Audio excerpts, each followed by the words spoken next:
Halo semuanya, perkenalkan nama saya Satya Angelin. Saya adalah mahasiswi dari Universitas Islam Sumatera Barat dari program studi Kesehatan Masyarakat.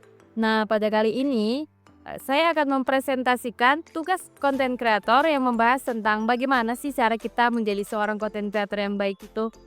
Nah, sebelumnya nih guys, kita harus mengetahui apa sih itu sebenarnya konten kreator. Jadi, konten creator itu sebenarnya adalah seseorang yang memberikan informasi guys, tapi melalui platform yang berbeda-beda. Bisa dari TikTok, YouTube, Facebook, Instagram, atau lain-lainnya nih guys. Tapi mencakup sebuah informasi yang berbeda-beda juga, tergantung pemilihan topik dari seorang konten creator itu. Bisa sebuah masakan, bisa sebuah ilmu pendidikan, bahkan alam dan lain sebagainya. Oke guys, selanjutnya kita akan membahas tentang langkah-langkah untuk menjadi seorang konten kreator. Nah, untuk seorang konten kreator ini, salah satunya kita harus mempunyai ide. Nah, ide ini guys harus berfokus pada satu hal, karena seorang konten kreator itu lebih bagusnya berfokus kepada satu hal. Kayak contohnya, misalnya dia konten kreator makanan gitu, atau food blogger. Jadi dia khusus mencari ide-ide konten tentang makanan guys, atau yang berfokus sama alam, mungkin dia bisa berfokus mencari tentang bagaimana alam, bagaimana kerusakan alam, seperti itu guys. Nah, setelah memiliki ide, mungkin kita bisa membuat skrip nih untuk sebelum membuat sebuah video itu, supaya lebih tertata lagi videonya dan lebih bagus untuk ditampilkan nanti selanjutnya. Kita membuat sebuah skrip nih guys, kita bisa mengeksekusi, men-tag video dengan baik dan dengan postur yang kita inginkan nih guys. Nah, setelah itu tentunya kita harus mempunyai skill yang paling utama nih guys, yang paling dibutuhkan seorang content creator, yaitu editing. Nah, dimulai dari edit video, teks suara, bahkan edit suara, bagaimana postur tubuh, backlight, dan cahayaan yang bagus gitu guys. Nah, setelah semua itu guys, mungkin kita bisa posting di platform masing-masing, baik YouTube, Instagram, TikTok, Facebook, dan lain-lainnya nih guys. Nah, selanjutnya nih guys, sebagai seorang content creator, kita harus memiliki beberapa tips nih guys. Nah, saya akan memberikan beberapa tipsnya. Untuk seorang content creator, kita harus memiliki target audience nih guys. Jadi sebagai seorang content creator, contohnya nih food blogger. Nah, seorang food blogger ini target audiensnya siapa? Lebih ke mahasiswa, anak zaman sekarang, anak muda itu kan guys ya. Jadi kita harus memiliki target. Setelah kita memiliki target, tentunya kita harus mencari waktu kapan target itu kira-kiranya bisa menonton video kita. Setelah itu tentunya kita lebih prioritaskan target tersebut supaya lebih naik lagi video kita, seperti itu guys. Nah, selanjutnya tuh guys, kita mungkin bisa brainstorming, atau enggak kita mencari permasalahan-permasalahan tentang target audiens yang kita tentukan ini guys. Misalnya mahasiswa, mungkin apa yang lagi naik atau lagi diperbincangkan untuk mahasiswa saat ini, mungkin itu bisa kita bahas guys, supaya video kita lebih tertarik lagi untuk mereka tonton. Kayak sound musik yang lagi viral, atau enggak apa yang trending topik, atau makanan-makanan yang saat ini sedang viral, seperti itu. Tentunya kalau misalnya itu pun permasalahan, mungkin kita bisa berkecimpung dan sedikit memberikan solusi, karena kita sebagai content creator tentunya kembali lagi kita adalah sumber informasi nih guys. Oke.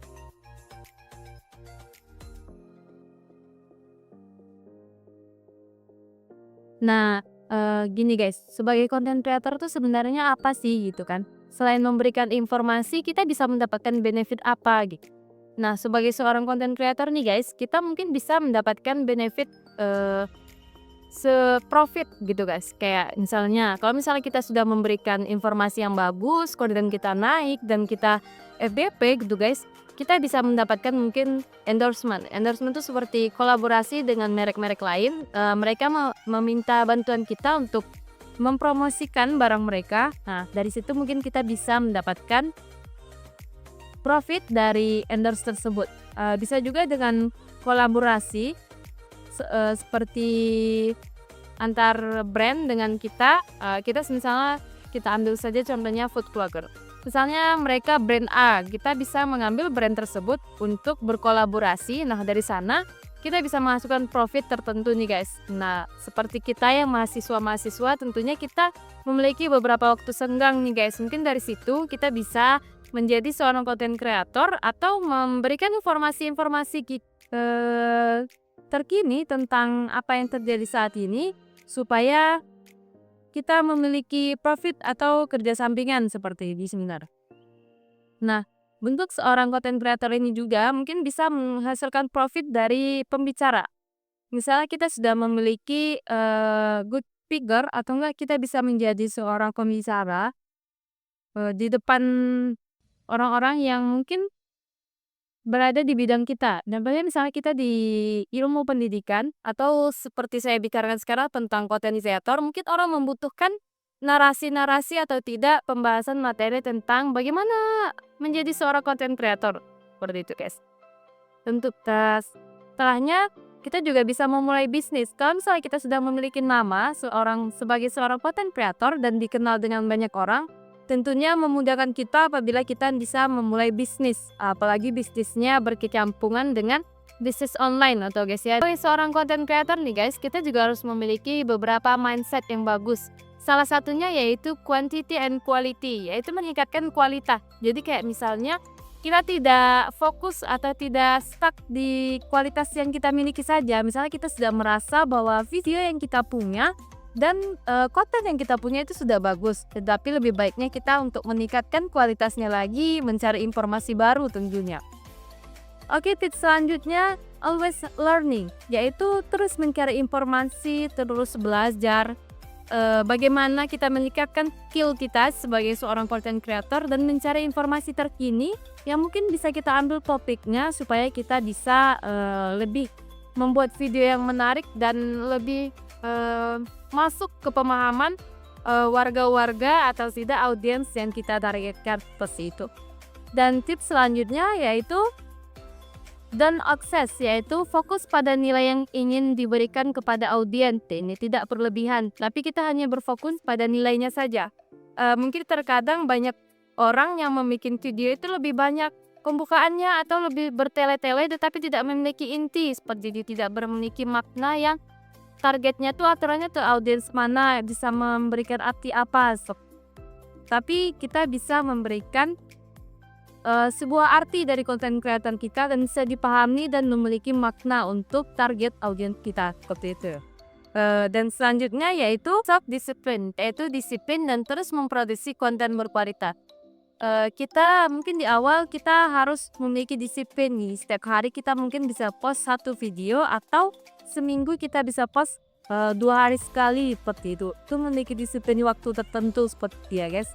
Jangan sampai kita post video tetapi setelah salah satu dari video kita FYP kita cukup situ gitu, atau tidak mungkin video kita tidak FYP lalu kita sudah gitu, mungkin kita tidak bisa menjadi seorang content creator. Tidak teman-teman, jadi kita harus bisa bersabar, kita post terus, disiplinkan diri mungkin, karena seorang content creator tidak bisa langsung videonya ngelunjak gitu ya guys ya, bisa langsung FYP, tapi kita harus sabar. Oke, selanjutnya adalah ya ini masuk ke yang tadi yaitu marathon and not sprint, bukan not spirit tapi not speed. Jadi kita harus maraton, maksudnya kita jalannya santai aja gitu, tidak perlu mengejar, karena kita post satu-satu, kita tidak perlu wah yang ini sudah FYP, yang sudah FYP, tidak perlu. Kita berfokus pada konten kita saja. Kita post setiap hari, kita memberikan video yang bagus, kualitas yang bagus, informasi yang bagus, dan tentunya menarik ya guys ya. Karena untuk setelah kita cari tahu untuk penonton video atau target audiens kita, tentunya kita harus memberikan sesuatu yang menarik supaya mereka bisa melihat dan mau untuk menonton video kita. Nah, selanjutnya kita masuk ke tips yang paling mungkin bisa dibilang paling penting nih harus kita ketahui. Yang pertama yaitu tips supaya konten kita bisa FYP guys. Kayak di TikTok atau Instagram atau yang lainnya itu tentunya kita memiliki tips untuk supaya bisa FYP dan banyak dilihat oleh orang lain atau viewersnya banyak gitu teman-teman. Selanjutnya yang pertama yaitu bisa mungkin hook, yaitu hook. Hook ini adalah tampilkan potongan video yang menarik atau pertanyaan yang membuat audiens penasaran. Bisa kayak di awal video mungkin kita bisa memberikan hook yang menarik dari semua video itu. Kalau semua video itu ada satu bagian skans yang mungkin bisa kita ambil untuk kita letak di paling depan supaya mereka tuh menarik para audiens kita supaya apa sih kenapa video ini harus tonton ternyata ada pembukaan dari video tersebut kan.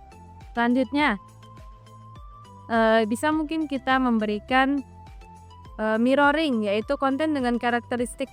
Jadi tentunya kembali yang tadi guys, untuk bisa FYP kita harus bisa konsisten. Konsisten itu selain untuk di jam posting, tetapi juga bisa ke tema. Misalnya kita mau mengambil kebutuhan makanan, tentunya kita dari awal pakai video sampai selanjutnya kita kalau bisa itu berfokus hanya pada makanan saja. Karena kita harus bisa memberikan fokus gitu, kayak misalnya audiens tuh udah taunya kita konten kreator seorang food blogger gitu. Tentunya setelah ini kita bisa membahas tentang makanan-makanan terkini atau sesuatu yang terkenal atau lagi SCP tentang makanan tersebut, seperti itu. Jadi mereka bisa mencari food blogger A tentang makanan ini, kita harus cari food blogger A. Jadi kalau misalnya kita tidak mau pertahankan karakteristik tersebut, tentunya itu bisa memecah belah konten kita dan tentunya kita menjadi tidak konsisten pada satu tema saja. Jadinya kita tidak berfokus mencari apa yang informasi yang penting dan terbaru dari sebuah tema saja. Selanjutnya kita harus memiliki jadwal posting. Ini paling penting teman-teman. Kenapa seperti itu? Karena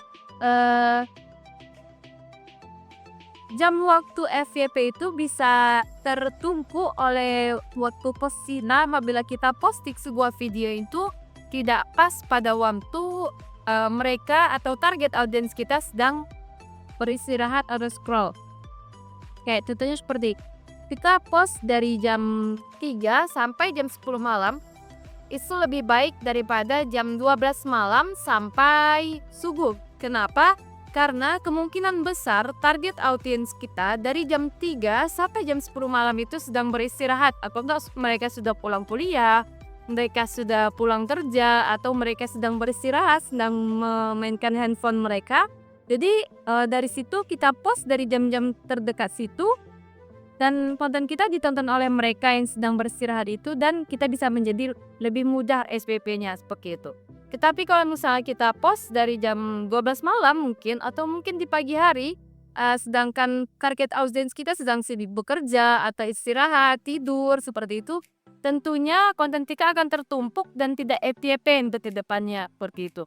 Jadi kita harus memiliki jadwal post yang konsisten dan tentunya kita harus mengetahui target audiens kita itu kapan kemungkinan untuk melihat konten kita bagi teman-teman. Nah ini yang terakhir nih guys, kita harus memiliki karakteristik atau kita harus tahu nih karakteristik platform yang kita pakai ini tuh seperti apa ya. Misalnya kita mau memakai Instagram, tentunya kita harus mengetahui karakteristik Instagram ini seperti apa. Sedangkan Instagram sendiri mungkin dari reelsnya mungkin hanya 90 detik seperti itu. Dan dia lebih visual estetik seperti itu. Dan tentunya kita bisa menambahkan konten kita supaya FYP mungkin dengan sound trending atau sesuatu yang menarik dan estetik. Mungkin itu bisa menjadi salah satu Instagram karakteristik dari Instagram gitu. Sedangkan kalau misalnya kita mengambil TikTok gitu kan, TikTok ini mungkin dia banyak yang memakainya. Kalau Instagram tuh ya banyak juga, tetapi lebih ke generasi-generasi yang lebih paham tentang medsos mungkin ya teman-teman ya. Tapi kalau TikTok ini bisa dipakai oleh semua orang gitu kan. Tentunya untuk membantu kita FYP di TikTok adalah sound trending. Soundcloud yang sering kali terdengar atau lebih lagi naik mungkin bisa kita pakai terus untuk konten kita supaya membantunya. Nah kalau untuk TikTok sendiri ini memiliki durasi yang panjang teman-teman. Tidak panjang banget tapi cukup panjang, yaitu 1-10 menit. Kenapa bisa seperti itu? Karena TikTok ini juga beberapa konten kreator juga bisa menjadikan TikTok sebagai tempat storytelling, seperti kayak misalnya part 1, part 2 bisa kita sering melihat dari TikTok kan teman-teman. Nah, karena itu TikTok ini ada 1 sampai 10 menit. Jadi mungkin lebih tepatnya kalau misalnya kita mau bikin vlog gitu kan, vlog-vlog pendek, mungkin kita bisa post di TikTok seperti itu. Selanjutnya adalah YouTube. Nah, YouTube ini mungkin kita bisa membuat video tuh lebih menarik. Dari awalnya bisa kita menggunakan sebuah timeline kayak gitu kan, yang menarik, misalnya tentang tutorial, tentang ilmu, bahkan beberapa orang-orang yang memberikan informasi tentang ilmu itu atau seorang guru atau dosen bahkan menggunakan YouTube untuk pembelajarannya, seperti itu. Dan di YouTube ini tentunya bisa memiliki durasi yang lebih panjang, 1 jam, 2 jam, seperti itu ya teman-teman. Trendingnya bisa kita bantu dengan lebih banyak tag, lebih banyak tentang bagaimana narasi awalnya, apakah bermanfaat atau tidak, judulnya tentunya. Kita harus menjelaskan deskripsi apa apa sih yang akan kita bahas di video itu dengan deskripsi seperti itu di YouTube. Eee, Mungkin segitu aja dari saya teman-teman tentang informasi bagaimana kita bisa menjadi seorang content creator yang baik, dimulai dari, membuat ide sebuah konten, menyesuaikan tema dengan sesuai kita, dan yang paling penting adalah disiplin waktu dan disiplin tema tersebut, tidak mengganti tema sewaktu-waktu, hanya menggunakan satu tema dan, disiplin waktu yang baik supaya konten kita mudah FYP seperti itu. Dan juga kita harus memiliki editing yang bagus, bagaimana visualisasinya yang bagus, eee, dan beberapa informasi yang harus kita cari tentang informasi yang sedang trending topik seperti itu teman-teman. Baik, sekian dari saya, mohon maaf apabila salah kata dan kekurangan informasi. Mungkin apabila teman-teman ingin menanyakan lagi lebih penting bisa menanyakan di kolom komentar nanti. Terima kasih. Wassalamualaikum warahmatullahi wabarakatuh. Bye-bye.